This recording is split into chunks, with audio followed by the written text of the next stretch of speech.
Paudu be go jomme la Allah komo Kenya ni onyi le kata real stock ondara kana kata Wall Street onyi le kata business nga onyi le kata nabur mure nga ke mawdu ne abara nyai sagande nyani soron kamma ko ga simana ya kallanga unya murno le mundana ya to gon ya to gon ni la gon dia kana ko maria iga galsim promote nu le mundangan iga europe ngabare promote nu le mundangan ma soron ga daga nan to libya hangen no gon ko ga terlage me ga terlam promote i dangan iga daga terla ra bari ga terlang ko ni no gon di terlage ga hogita summa wa walla gadi I wajara gindello no dinan joron kam taw ka lele mun nyana ganta fogita o ko lele mun nyana ganta fogita kalle men no guma kaybe haju kan kalsi o gule mun ni soldier nyai ina marketing gillo da sumare kundu walla kundu be kala sere kunna sa ni gella anda sumare ndo jande kala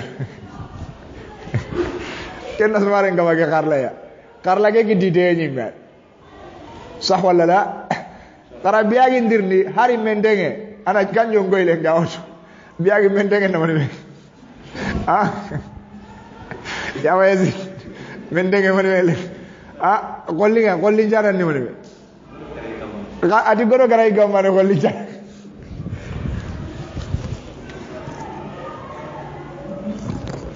asalla salamata wala afiya ala kulli hal wala di okalu goro yaga digam grumba jobana digam grumba be ke wandara ngani wa ondaro ulle me ka bagote nandi ogu dinan dakhirni kata kitima golle ngaro khalisi muri no ogu dinan dakhirni kata khalisi muri nga aro drogote aro business amma do salbiya nga himman nyan nogoni ananya yugo nga anam bare tugene sorongam ogu dinan ngala anda ngani kebe ananyi le kata real stock nga andara ngana kata Wall Street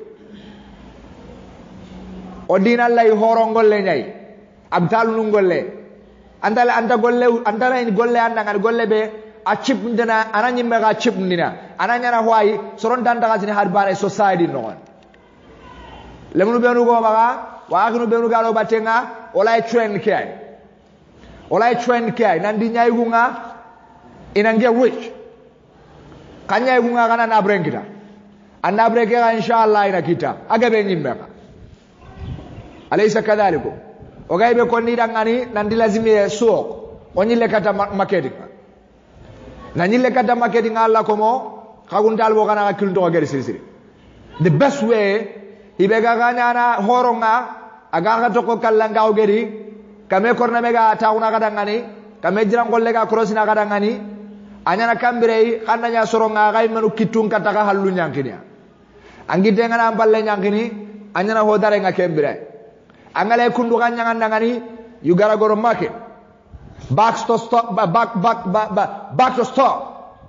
the real stock anile na kata market ke anda famo ga ke konan anda ile na kata golle ngai be ganyana horowe aganti ngandi ni soronya kam odina ngirndia andura na bremur begana do dina makirni kata gay garande ngunati kombe ngama degana tuano ngalla tabaka gewre garando nyi mangen nanya wala shak so awara batenga market nangari bakka sorom baga ayato ne afiya wa alaykum salam fadal nangari bakka sorom baga afiya nyani na halal enda bari halal nabre na muru arzaga muri muslimen gollen ni kenye muslime yana tangani kenye nangari bakka sorom baga annan tuge Allah kamba anna sababnu laga sababu be onda gande ngani muslimen nata suga ke mo gondambe islam agunda kitira golle nya denge islam agunda nan golleya andale nan nya lampunde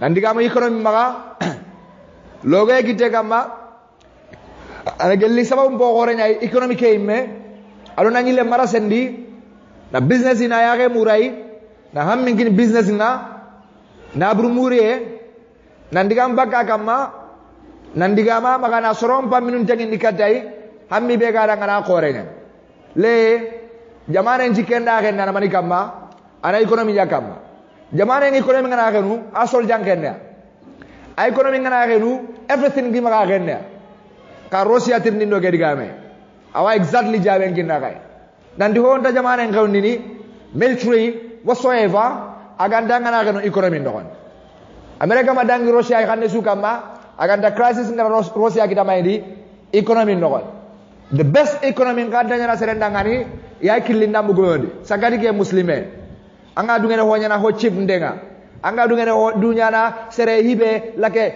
qima sundara ngani in a society sere be lake nakra hammin dara ngani aliya adungena bi salbiya adungena bi dunu daiman wa abadan ajini gungol lindam wano wonde Allah gando di tanga ona di gharibak kana gungol luara indagal sikinda kay o ha kon nan ngare khalisi akitene kambo akite killi gore ni business nyay investment get involved with the business ay to nga du ko not kebe mana le tawono nga tango ko no gura ka gunda me khasungol nyanga no gura gunda digamu ta kunnu go nga ma rona kunya takul ora koy kunya ere nan dina brendi maga yes na brendi maga ora challenge ko ya gede be de kadu may rabal tough time nu 24/7 tough time ngi kaga sima na brengi ma kadu may rabal soronga sima billion suru ngi maga confusion ngi kama day and night ikadu may rabal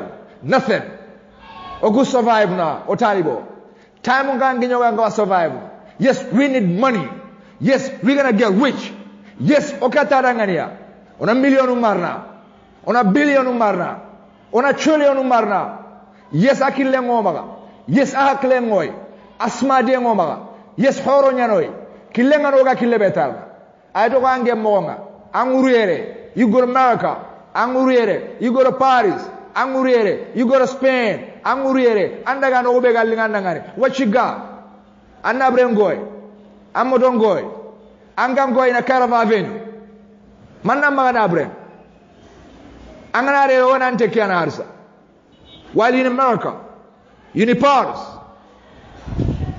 man kusoro hay gangara gari wara ndoko kuyi ke kuyu hasare ndai kona ke hasar ogudi nangirni kata halal mure nga naburu mure ado nan focus ndi economy nga oga ke ko nagala ngana antum ikhwani kara make move kadangira ka kille nga sumare amba kille be kama andu akhnu kuyo gonu harsa ka move kama dunga ya ganya na ho chip ndenga ho yangande kama dunga ya ganya na soronga onyage ne ya kenna muslimen lambunda unya koyni anga du wala soromba atina brenga ko yono kiten halale muruke halale mure o dina nyane muslimen ni me baji ni halale mure nyane anna halale nya murnu anna ro market no on ganye en chabi ni maniya begala ina ganye hibe ganganya nanna ke ngille ya terna kundu wala kundumbe hibe ganganya ni kille ni manana nyanga market no on anna nyanga haran no on back to the land back to Wilstock nato Wall Street kata kasungol lembe kata logonda ngol lembe anna nyile kata hora ngol lenga abutalu ngolle yes millions runya kida anku yunanya million nyai anku yumma wanya kay khazo sugari ina ujunu hilli dalan kinga American dollar ke kala idunge wallahi ba abido nyi menu kontinto nyan muslimi amba mimma wanya kay ti khazo ngana kara ina ujunu hilli euro nya kinga what's this ujunu hilli euro na mayna hano kuy anga doga live no mobia very crazy man hi ujuna hilli ron maria har ko ikhwanu be no hayro batengare arandina na arbane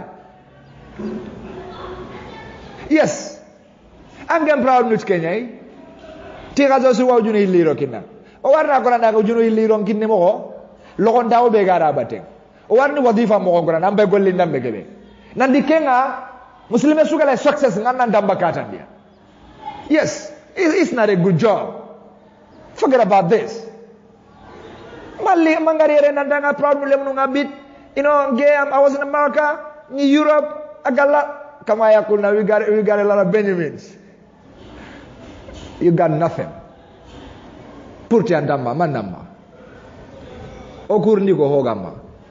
Can you? Not you. Not serege bangara simma. Hairanga kenaye. He got nothing. Nabrendama. Bet me. Asul wallahi nguna jalla nabrendama. And I don't go threading. Ever, never. Wakal sing important thing kon nandangan. Na ko yang nandangen be hay Wall Street no gondi, amba New York no gondi, amba Paris no gondi, amba London no gondi. Na ko nandan to ko attack ko na kal sin target ni nan kotan. 24/7 o dream nyar ken. And 24/7 o kille nyar kal simure.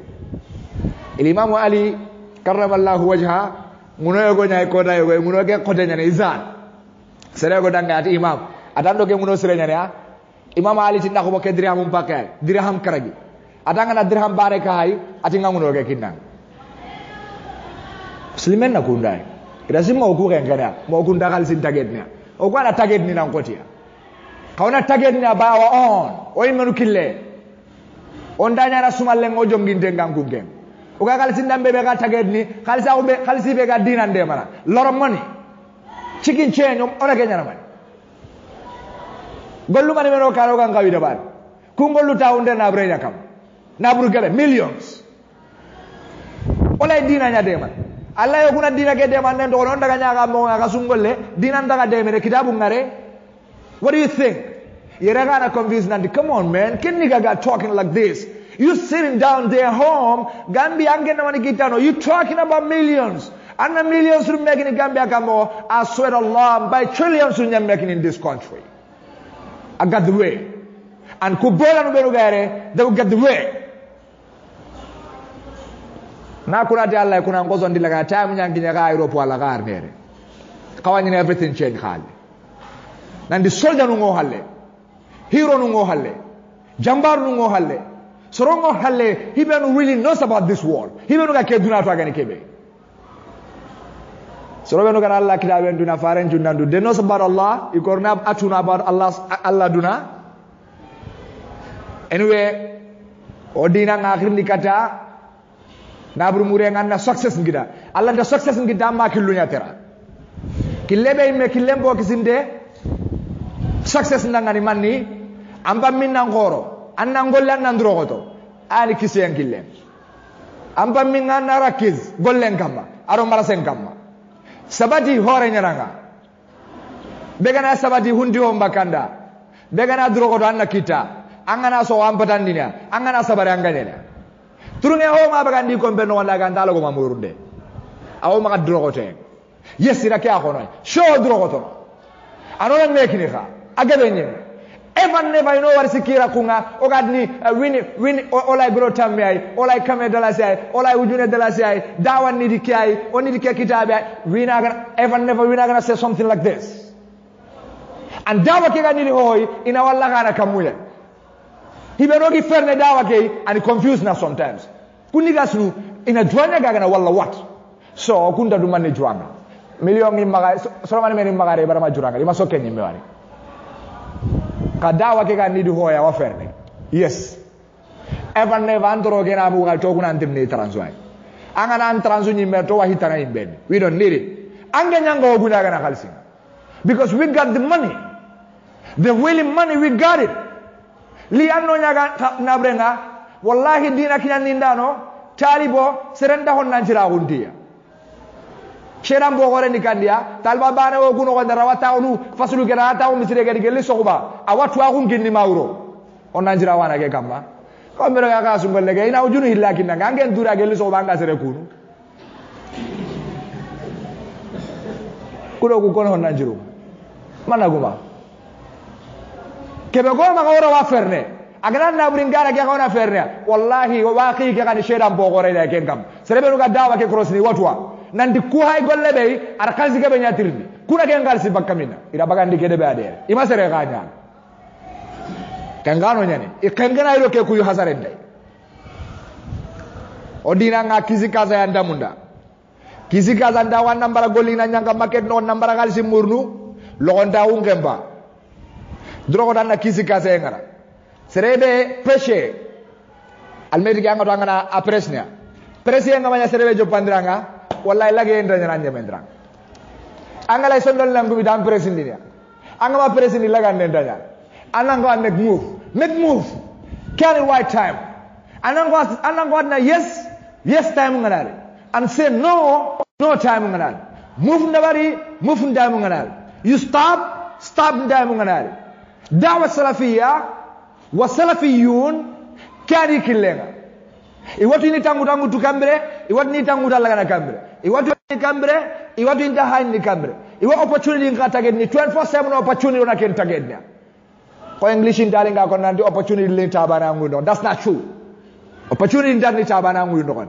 katali ke sense yogodi akorek ndenya anogu diamond wa badan opportunity ngarno bote be don kenya badde ari to wasambara abadan dangiro adangi min ogunda kange mahamen opportunities angari kita here and there mnokuzuga linganda angurang opportunity drogo te nyaro killen daga na drogo te lemna gundo gondi anyana imbange nya girsa gundo gondi kanda qura crossini qura mo kanda kata kundia qur'ano to ngono kenya ngama ngani sari'u sabiqu jahidu sabiru rabitu kano gu kitaben no awa sunna no Allah farendi drogo to hon gamma kebe ganna fana kendi horon gande salama ullemme killengu du tamu mpaka kenya andina ndangiri kata gollenye anna sawfa ngara maybe awadi amewadi kumbane chuma forget about this sawfa mboguno kuyuge be gaga nyingolandi lera kana Europe ay igamindenge ngunduna nagana Libya forget about this anda walk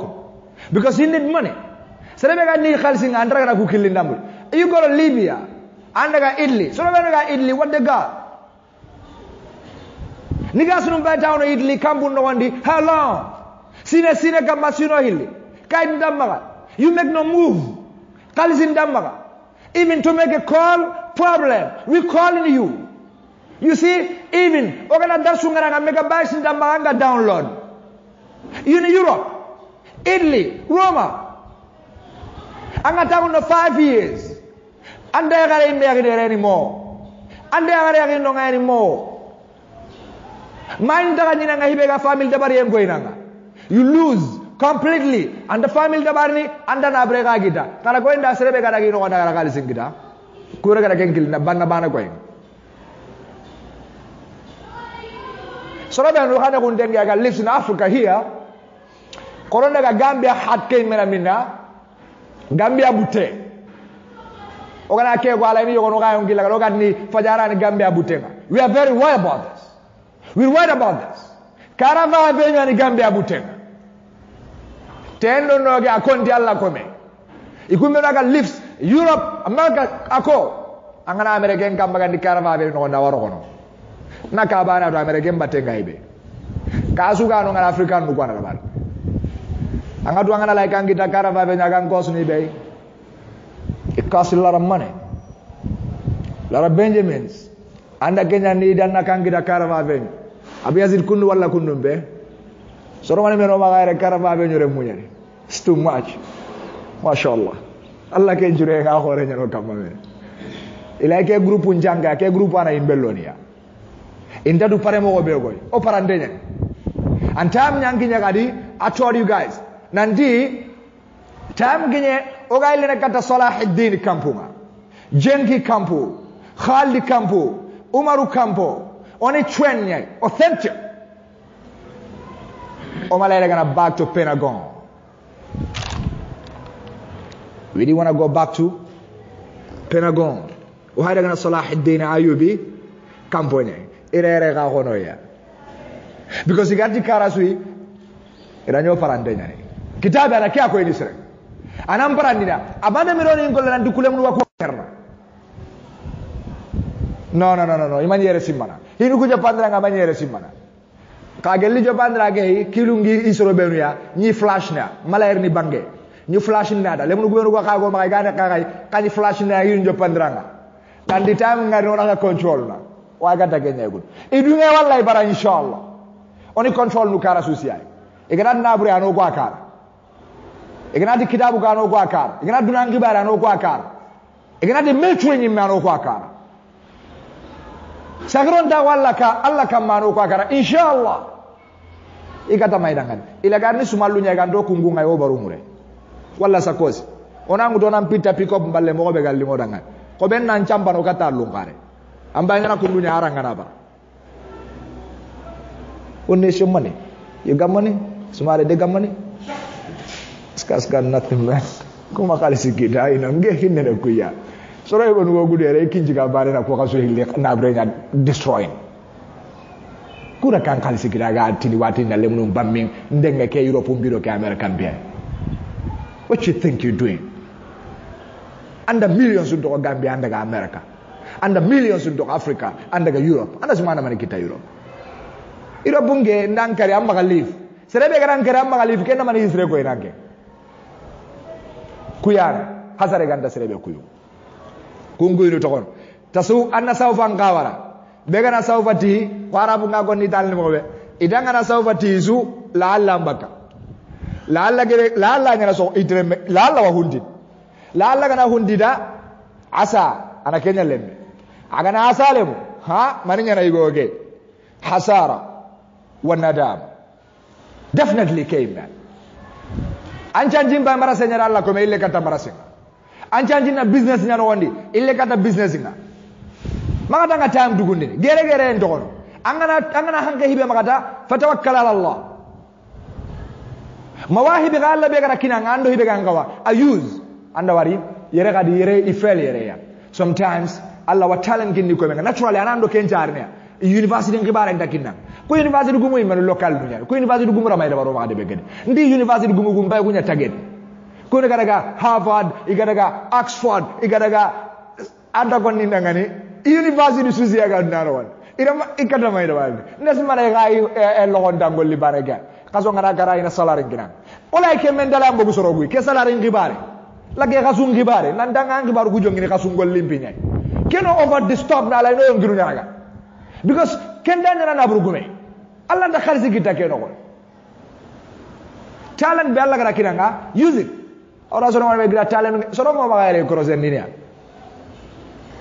soro ngari wari jobandra nga tawale maro kuna croisen nga me to ko ko dure ñu gange no adim bagale madrasan dugara ja jobandra mbay croisen ne right now hay madrasan dugana abi gira nya gare nga madrasan dugaro du baten Allahu akbar kuna dabare croisen de soro jobo ma gare ina dugol gage ne mi ga to so iniya soro jobo ma gare ikambro sari gage na sa sara bidigu nu mun iyo wala bidigu nu menu mun kara fa fe na dugol gage ndo kambro sari gage no talent be ga use amma ko tan nan time good hara ga ngudu sino tambe yes igu iroshna all the time ko na ida kana ko Libya Europe whatever America Russian ke hay wala ke igu la kala ziyada suma ma kidene bita bare no everything anda kita honne yes sera su talent be ga anda kenya use nu you make money sorongo maga iro sokono sorongo maga ere e hay soro sikka ga lan dugara ya tugana karabe nyaro ara kraden jo bakal sima ya maga kraden tugana Allah sage sere suru ira kraden tuga right now black belt bam anya master nga right now he play kwari arwa kraden bar iwa tugana krade geno ageni me anga karangenga sorosi ke ha maga agi karango mbendu kana krade gatege adanya nyuko sakosi aga soro maga right now a hailu wasun tuga soro gusi gibe na agi karango mbendu kana kulli finde mbaye ba ani brani krade geno kon yes okay lundu kwai we got a lot of things he got millions of kindo forget about Pulinya no de bendi diamond or a sanji nyagida or a gas nyagida or a this gida or a that gida forget about this har kuga na yere kuga ndera ndo torno gui because Allah rota gana talent nyaro opportunity nyani ona Kenya use no korte ndo kibare ano watu ga point gona sampana hari gana ba can this big might America in a kono kundai the might America is not a might America nato wangina ya the United States of crazy monster America ara Americano mutu na America about for 50 years. See what I'm saying? 50 years. You know, Dubai utu akebe na Dubai dabari 16 years. Qatar ke banya ke banga da dabari sana gara utu tambe 1998. Right now Qatar high. demo man mena duna ron forget about we ga kubenu rona nyi golan both I mean iga kanu business kay mena gondi iga koratu no wol keterne kammo iga koratu no khalsi lono timina bakad minna stock high disturb Wall Street high kilenjo gonika Kenya no gandi nandaga back to real stock you see what I'm saying Kelanda nyana talent be Allah gara kina ngamba Kenya use example no sikimbagi ligenya kina kai karte katara ge kuna dabar na kambro sari gagana right now kambro sari gagana ge ngempai modonya na maga debe keno start from kambro sari gage arona skoli wa ka kanta kemere bar na kadebe ge hora ko kena khagana to kam maga kasungol limbe nandi bosu nandi wadire nanga maya kana lemu nanjanga agama on things man my goods ngen kambro sari nyani ifa ngaralingi nanaga ngaralinga nda you go to hell kala dan itanga joni nge itanga okuma Allah ikenga muslimen baju muslimen ko senyan kenga especially ko no ga da'wa salafiyya no ni especially ko no ga dunga Allah rabba wa bil islam din Muhammad sallallahu alaihi wasallam rasul nabiyya wa authentic sunnah no the legal ways of prophet Muhammad sallallahu alaihi wasallam ira warno kenya badenga kuma la daru ngelo gonta o sereni ro bosunga sangina nga madra nga ma beroni manda salli what's this nimbe kan business on ka okukileni ke agane kame golle gara Allah ko me kame golle ro gana har ho ko nan ngane ti no problem it's okay nge kamro sare nyen golle pus nyen golle sku ko dai na megna so ro gudi game ni mo ko believe agane golle ndi igunya ko ngane ko e golle chip ndo kuni golle hay do golle chip ndene ka su golle ga lo ndangol hora ko gande be no oguna genya ka sa dara action la ban iguna sima ka su golle ga golle hay de no ke lo ndawni o warna bangana ko ya lo ndawni kambo Isamse saza igana ho kona ndanga golle geno wandi magan tulu wardi batten it's okay it's okay school nge golle ni kai an na megina sorongara megire thumma soroyo gono ga fahamiya wi bange talbo gono nat kem fahamiya kamungai igadni talbe bane di serega benyana gengono igadni tina buru mure nan ndanga ke nabre murnu millionu ngita kembe di dunadu balle kemmanya ona dina millions ngita dunadu balle nyanike Miliwa kita ya ure ditam ado duna dumba le ida megirni ina megirni kam sahaba no gugo gaben juni bananya millionaire farenga shede kuma udangal tal janna roye yes millionaire nyani kalsi nyi bana abrem po gaben nyi makenda hotoria anda duna dumba le ngirni ala kulli hal ogale kebe konna nanga drogo to annan abrenya kita nabru kide nda hotorno dradum balle nabre na kidaro dradum balle ma megirni dradum balle ni man ya nabre na nyamaka amma ka nyan chondo men nyan kitenye ka to dradum balle kama nan di seranga nabre ngida ma paradunai that's not true drogoto dawan golle serebe kana khidima man nan khidima na mimbar nulli nan khidima kundu walla kundu be serebe kana khalibe khidima gelli bucine mimbar nulli na khidima serebe kana hainde nduma ndi kitabu nogondi wallahi dinga on lina ndarwa bucine so right kamro sare ndaga len ko manat ko len daga o ha ko ene agolli ro kebe go soro bi o ku gara idwar hora kenga ana kenya ko di kasu golle ke kan why focus no ku bara kam walla kilunga no ora millions we make kam how we make millions e gora ne he make millions I make millions yana baba nothing get got more than millions ko maturi trillion nyani ngema suara kundu wala kundu isa andoni se ngadi na ku bagan nige dewe ma sakaide kuta munyanginya i kaso njiya ide kana namre ndagu ma kan namre ni ma ira wari me gunu ga ma kuradia parce que sere ndaga gandiya soro guni gandi adina brega ora genna bri kide mo oratu kesu tawhid ko ga crossi o ga tawhid ke karom bayni amma go rohi do garde du bagandi parce que armare me aga na ko ri ho ga ndaga ma ko sran gullu nga ko akono aga du na ko ri ndaw awasere mpora wo ngirni yo awasere ndina nyi me bonon dama kenyo ga ndala ni konde o ga ko mala konde on dana sira wala hiben dagol lara kenda hiray men da try ngo senya ni kesra ndabe ko manyi mena tra anna nga seta nyimme angata to ngono kenya di angata alif ni kenya di jamane lencire drogoto and you make it gode angana kidalengi kumbananda gode kita atoko ne khalis nye tepu kamute kenga kenya nyana hangenga me dare wulle kama anya kitabenga leri kaini leria atoko ni uyunga kundu wala kundwe then make move anda make ne wado marasenga lazimi marasenga amba na business ndabare amma tuge soron kama nyaago salafino mogonga gollen dum gonu nyen ansar gango muhajir nanu businessman nyen businessman tuwagun dum gonu kanme o salafino nyi gollinia e soron ga nyamar ni business nyai abu qilaba radiyallahu anhu ani ayub sakhtiyani anya nyamar ni nan dandaga marasen non elzem aso فالغنى من العافية تنا لو مرسندي نانغاري بكا سورو مغا اني لا فيام نعم اسحاق ابن يسار the same thing ay dangini iranga gano nga ko day wati iranga gano ade kara ka golle gara ka ma warade ade ka haba ibrahim ani rabe ga gara tamal abdullah am baba ibrahim nabiyullah ibrahim kana bazzazan iranga gara allahu akbar o gudi anda di serena daw ti cheikh ñani ngay anda wonu classe ñano gondi ti ngeni mudir ñay ange you make nothing tina salary ñatu gananga ko nga salary nduga matal won da tang ne kar mo ko ne ko ma tal balle mena si classe no ada kar mo nan alla da bara ati ndara ban mana simna ko na ko wona ka tugana de seno i wakon wallahi da kon ke tuana ra du wara ku bandara ma walla so rebe no america o ware ba ngam giati gunya da karlan sponjo they listen to them ina gunya taringa ina sege sariyangi ngunga ina yangi ya mogobe galingi dangal kunya control anga gesa bundwa because ila itoko ge salary ngibara ba kasum gollimbe kasum golle nyane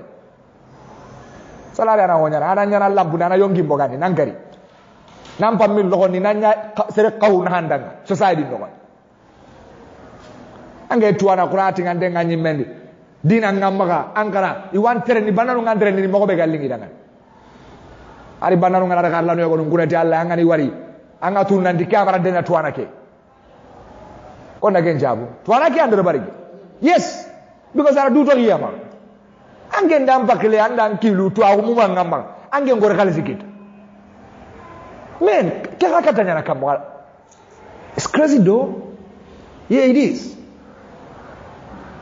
ko mbaga dunga ko mo ndambui on gari baka soro ma afia ni kenye ibrahim nabiyullah kana bazzaza na nabrenga benga me Allah komo ado zuhudun dame gerne do adu balle dame gerne sahaba nga benju nabru gumenya nabru qorenyin farga ga sheda nganti aljanna royenga faren digamo abubakari fil janna umar fil janna ali fil janna uthman fil janna talha fil janna abdurrahman fil janna alaysa kadhalikum wa man abu ubaida fil janna sa'id fil janna sa'd fil janna ogana ku soro tammi ona wasere kubane ku million nyani ku kabuma Abdurrahman ibn Auf ma di digango naga di dulluni ala suq al madina Allahu akbar ikram muntani business nyani everything is everything ikun nogon business yi ken imani ken do ko halle igara ga do ko su ndai hari kana opportunity ngida nan tuge serengam ti Allah imme haranga mangana do bati Allah de imala hay Abdurrahman ibn Auf wa gari Madina and Taliban nan go adu seran ni gen hari kana opportunity ofanga said no I'm okay let me try yeah you could lengi garingu kumana garingu kumana le tumba kenyana don't even think about it don't do it Abdurrahman ibn Auf gari Madina ro gondi ira ka unda baro sahaba gona kendra ngana Abdurrahman inna brenga na takandi la na takandi ngutu nyaku gu illa be gam param param disu anna ke ngutu Abdurrahman jara ngani gam ada Allah ganna barakiran na bra barakiran dim andi bayan dulluni ala so dulluni ala suqil madina adarna barakiran nyakundi indo gamba arna barakiran na brene one thing like nyakon nan na ban madanna dirham bane kini ngandalo marasen non madanna dinar bane kini ngandalo marasen non la na ko nga madina marasen na timinna Allahu akbar businessman ira manna marasen ko aro makedi no gonda kiti duro ko ga timene ara ngare muruna hu tampon duka kange ara nabi tawra nga fare na hoyo ko bari ai fare nda Abdurrahman ada daga kitabe ati manyak ya ada Allah fare nyak ya ati nda ngare ngudu mingara hu tampon duka kange subhanallah 1 week fare nda na wali mamba gani haranga tambise na bagani wali mamba Abdurrahman ibn Auf empty handed ada kenya lo market no wallahi Abdurrahman gara keda bari soron gide gambe gara Abdurrahman seda talibon no gonde iro market no gonde empty transsuida amaro market no kan right now imira garan kompetu kana yes muslimin nan ko akunda you see what I'm saying make a move get on the stand and be wise amaganya komenga koma gumentelo ragajana bugadi ha o ko se gore nyane awagelli koma o gore nga ananyi sumalenga anga dasoron kungunga angi galaku banderanga hele motonkam onda dungenay hora gundano Abdurrahman million niya aranye go ko Uthman ya aranye go tan nakate ujine dinari agranye go tan nakate ujine dinari banu Zuhra ado muhajirna num fuqaru ado mu'min num manu aranye ke takandi kunyana Ibn Auf aga kara nabrebe to Abdurrahman bin Auf ujune nyogo me ara Kenya to kamo sikki ujunu sikki tamise kayni kamesi ara Kenya to kera may to radura dum ballen faare nyimbe se danga tal janna roy Sa'd bin Abi Waqqas millionaire so gana gore subhanallah wana halqa mo nyara so ge dangani nandi successi nkilli gore so ge ngani business no so ge ina ko yawo hilla go temuma killen ni ko awga kal singita kille ben nadna daga taw ga sungolle ku logon nan ne rindu self image psychology nande marayre to let you know who you na konanda ni koy anjo ngonni manime anda manime baga self image psychology nan karamu ni kay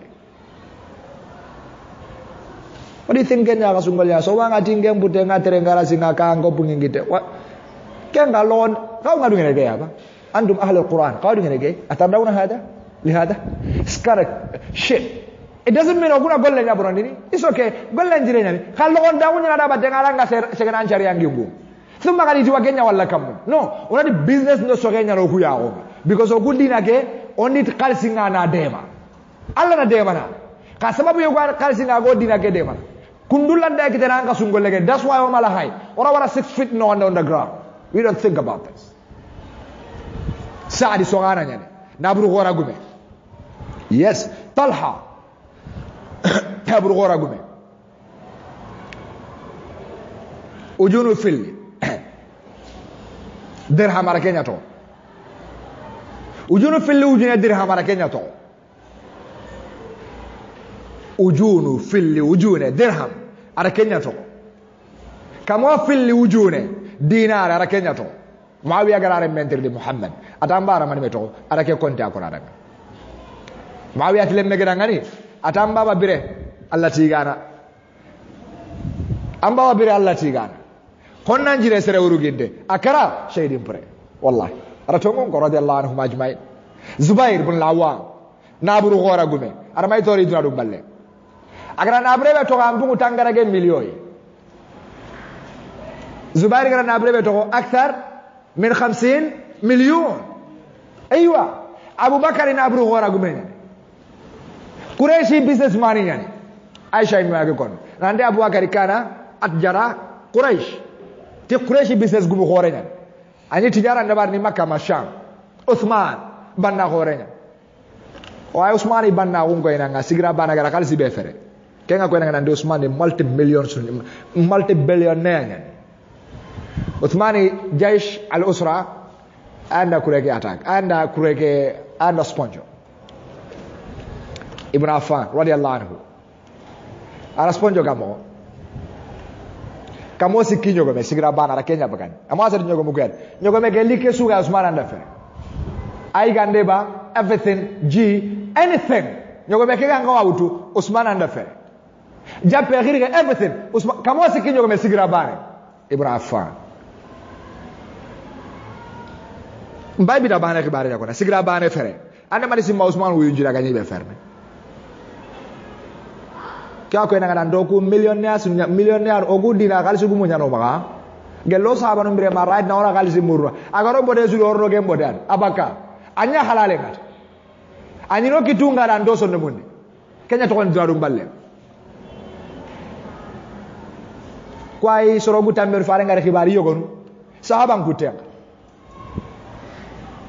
nana brengida aro duradum balle ndame girni duradum balle betan to ko hukara wonya ran kasaronde la al imam ahmad bin hanbal imam sunna adi duradum balle ngani gebe na brenda nyamma ka andan jondo men agana na kasi andan junonni agana gabo andan nyagal na ganya to wala duradum balle imam sunna armare men lo business do gagendi ayam bosana ni soro nyaga na wala na ni like nga soro ngamma alaysa kadalikum.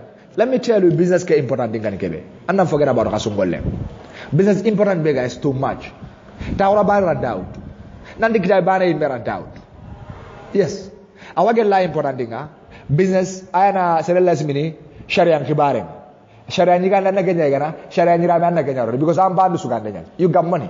Angana business you trading, you got money, right? Kedanga igande su gana, you buy your own. Okay, iganati ti American ndoku irangaso. You don't wear this. Alle munga daroni. Kazerebe ma inform in business. Ku kazungole kazongana igalla kazongana gara nduga iba alla tukana tambonya. What you got? Mani ndogamba. America kana irame suroni number wai picho wai ba ya gare tindoro wai ba. You don't care alle munarona because you duru nya gal tinda abemba. Abena mane akazungole ujune ili tukana kenye. Kazonga gara tamballe marakini finish honda kama. Igande susi aganda giropo you eat it. Ka businessman ndakuna. No, he just come on, man. Get him muna nyigero kilenga. What you think? Walati, I got my money, man. Get fair nile munga. You know, gani business ke important thing. Anda faham? Kafir nun taka ketni na mara setan. Awagel business important nga kadi afaida nga, a importance. Businessman, Allah kana tawafiki nyanga dangane. Serenga na business no kondi. Munkaranga na wala Allah wa illa. Then kasungol yang aranda mungar gilang. Walla waila. Soram bawa ngarar nga hari matahari sulni menya. Ana karangunda ngara karamo ngari. Ya kanuna ramat hari yogo bari. You said nothing. Allah dogon, mala ogon. No, Allah dogon because sometimes aruna nyingolandia ngana tinga ku ya kanu disclose ni ya dina ge so gini. So he kana kinya mudirin ba famuna ngala ga la ga goni. In katara maybe. Mbai ku banin kasundu karo ngega in kandu kana ujuri la ya garu illi maka. You said nothing. Man da kasungal le ga ga ran no ni. Ana tuge ni me karni bakar no gon. Anga ara de ka tuge Allah ka. Kange businessman agam money no tinge ngana mungari ngari na illa raki. Agana necessary million gusu anda ga ngiro la gon. Think about it. Iwatu ngaido kono. Awage la important nga kari business anangar ni baka soronya ba. Akhil fadil. Na bren kita wala nanka. Lo business no ni wala kara. Ali fama ama sense make. Come on man, how anga live no ko Maka kedanga mara sene tingidane kal sugu memba bankau all this make no sense. Anyime sere sum bangadi me khallenga. Don't say ma mbaba bankau. Forget about Ankau. Ankau na Ankau ime. Amba bana mbabai. Amma na mai. You we talking about. Fatan be kebe gat ni kana abi. Fatan ni serenya kebe gat ni ngalle hai. Kani really ma. Marketing na mbraze ta mbabai. Sakati ke serelado wandi ser. Amba na dikitebe ga kamun time so amba sukitebe ga ureranga. Nyage logon daun gemba. Imam Ahmad nya kunu kuyunga ni sagan. Andaru ngene kuyeragan. Oga Ahmad Timon. A gollini ay ana ro business no yes ana baga sunu ngaga wala ana kitabun copy ana du wara musundo nyimme yes na bur muri mo ya nandu musundi ana du musundi na brengi data kayma ka soro guku yulang kenna imam ahmad kaba fongi tagara kebe dageli to aw imam fi kulli shay dina ke no kon imamu din sunna imamu nyani ho osusiyan ako ke mo ndambe business ana tangana nangi sanga ndarno ku kasungolu no kon hora ko ngol len business nyay aro shoge ihillana ya galle mu hilli gotemu amma ti kasungolle no we not for this kasungolle susia government angol ni kenya ma whatsoever asu aga bandar ni tkhere yes kasungolle andar ni tkhere aga ana hora ko ngarni bakande alla ga mandanga ana tawakkul ni melambun na birenu kasoge nyen no gondi business mukhatara risk nya so kana ni so gore mbara tipinye ngure kambe ngamari ibna what you do am fel godi tawakkulu ngemba amar so kana dam zanna nyaso ne nyongi dengal har gono ko badina ngara sir har kara garugo iganati yanne muka kera ngo walla ma yaqulna walla ma yaqulu kaso ngal yana ndage ko na believe kaso ngana kara tan nawjuru ko illikita aji ka bara genya go nanga agani tuana nyana Allah ganna tanga ga tuana linge awatalwe nyonginta urantu ahyanan awatu digam do ati kazungol ati ga ganna ati kazungol yang ati lella la gano tanga ke ati zere atanga ngar jage mbake ati ken kazungol le sine anga jage be ati sine nanga jage gidanga do mandaru anga dugi Abu Jafar sine nanga arjage be aken gida ati kazungol yang ata ana gentu. Yes, sine nanga hakebe gida. You know about this. Inandu kana ujuri langa na calculate. You know your money. Anji nanga arjage be gida. Ati arno gisa ora amira. Wa inshallah Allah no gisna. Allah kan naga gisa. Ana tawakkul lambundi sere maga. Aro so genda bana ro business. Business Allah raga maget no na biji mui. Sere kamaro ko banga. Impossible. It is possible sere maro ko banga. Yes. Now with all this under ruskeudu Allah you make it. Amma gasungolle. No.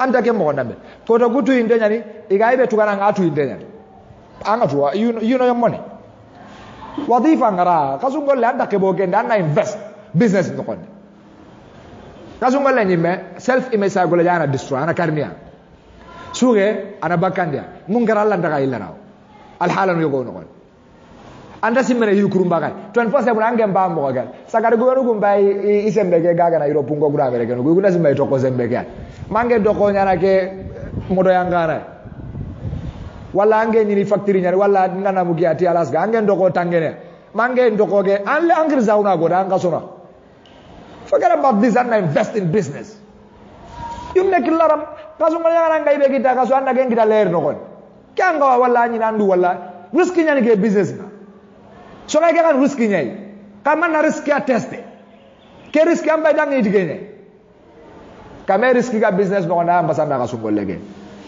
business Allah ay sine tawra nga riski mare ge malemma to no nga bono ban one day Allah way sino hili recover ke kanga sungolle sino hili recover ndi ga so ngana galla tambo nyaranga igara ibe tuga ngamba ge nduga tambo nyai amba uto ange mbali ko irobu nge mbali fu kunda american ga lifu kunda e khalisin ju ada gana tambo nyai moto ara uto tambo ka tambo nyai iramu tambo nyai everything tambonya bangi kali sunjo ile kata bangi kombali ngana nduka tayaro bangi gitenya no bangi ange njeli ngunu Europe imet so I live nukundai I know what I'm saying I live with these guys I know about them ni tu asiri ndi garadomea no ku involve a lot I involved with these guys ni tu siri magadangi haken ni tu akara gabe not only garangen kilemare har culture ni culture tua European culture I know a lot about it ndi soro ku liva ndagi la ibrenunga ndagi gunnundia isere ga so ndi kacha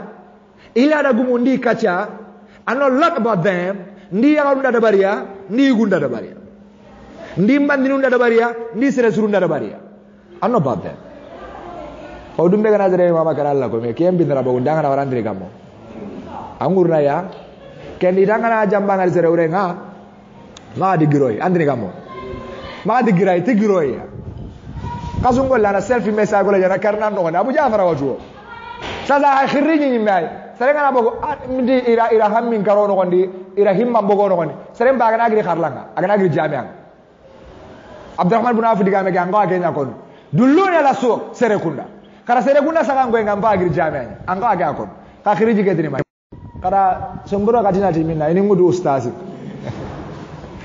anga baro yinyame te ustaz mangela nda soro ngana sumbura kadi xaw anaro magel sumbura ka tamu ndo har bay tor na maket ndage alla class no lilu to care no it's not big deal tanadar mi dugra tanadar mi dugra man me liggey leer roho o leer roho ka leer roho tangara ya leer roho it's all right kenna may torno 12 hour ke care no angara nga sere kuna sakan angara nga banyu sakan kala ken benega kala sumbura kadi ko kala ma nur no ngwe da se dalga ma nur wala talwe wono gaga na ngo ba tarawi ngere e bi jaga Abdurrahman ibn Auf diga ko nandi dulluna ala suq idni mani kanda ka gunda ngoku khirsege telo no bangi nga bona ita hay ustazi murni ira nyagaru guda ni kharangun kana ngolle stupid things ya rugu mane ga ya kandi na won tiaw mbayle mu nyakaraw ko ni rem mu ngange ju kala zande nga kala bagandi ma ya ari biro ni meru gundu ndamu talbe ko rigadi nga dalla ko atanga hinu ku ko no na ndo ma du walla gusora atlen gati adira nyanga